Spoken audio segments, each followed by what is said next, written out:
S'appelle Général-Major Chirimwami Kuba Peter, le nouveau commandant des opérations et gouverneur militaire à l'intérim de la province du Nord Kivu. Le général-major Peter Chirimwami est un officier général de FARDC, reconnu par son patriotisme et son dévouement au métier des arts au service de la nation. Chirimwami Peter a un parcours élogieux au sein de l'armée régulière et a été officier de renseignement aux côtés du feu lieutenant-général Baouma lors des opérations Pomme Orange contre le M23 en 2013. Téné, le nouveau gouverneur militaire du Nord Kivu, a été commandant des opérations militaires successivement au secteur opérationnel Sokola 1 et 2 à Beni contre les EDF et à Goma contre les terroristes du M23. Le général-major Peter Chirimwami est diplômé de stratégie et de défense au Collège des hautes études des stratégies et défense. Le nouveau patron des opérations militaires et gouverneur du Nord Kivu a également assumé la fonction du commandant 32e région militaire,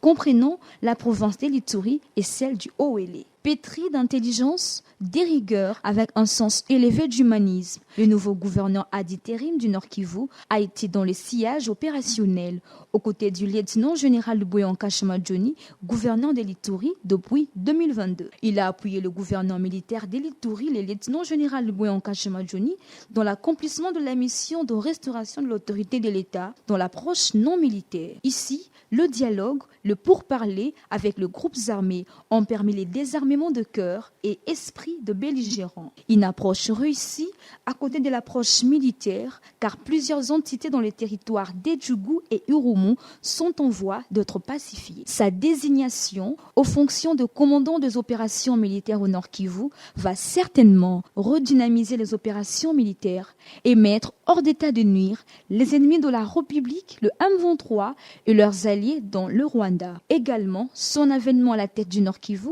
pourra recréer un climat de confiance. Pour tordre le cou à toutes ces critiques qui consistent à faire croire faussement que nous n'allons pas ou nous ne réagissons pas à la situation de l'Est.